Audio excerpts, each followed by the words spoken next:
Hi friends, బాగున్నారా మీరు? ఇక నేను కిచిడి చేయబోతున్నాను. చూడండి, ఇక బియ్యము పెసరపప్పు వేసి కడిగిన వాటర్లో ఇక మిరియాలు, ఆలుగడ్డ వేస్తున్నాను. చూడండి, ఆలు, కరివేపాకు, కొత్తిమీర వేస్తున్నాను. చూడండి,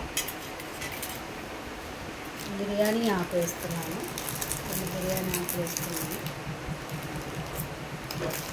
తర్వాత మనం దాంట్లో బిర్యానీ వేసిన చిటికెడంతా పసుపు వేసుకోవాలి. మళ్ళీ చిటికెడు పసుపు వేసుకోవాలి. తర్వాత మనం తగినంత సాల్ట్ వేసుకోవాలి.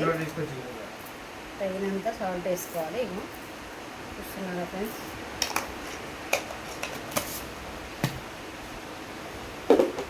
తర్వాత మనం ఆయిల్ వేసుకోవాలి. తగినంత ఆయిల్ వేసుకొని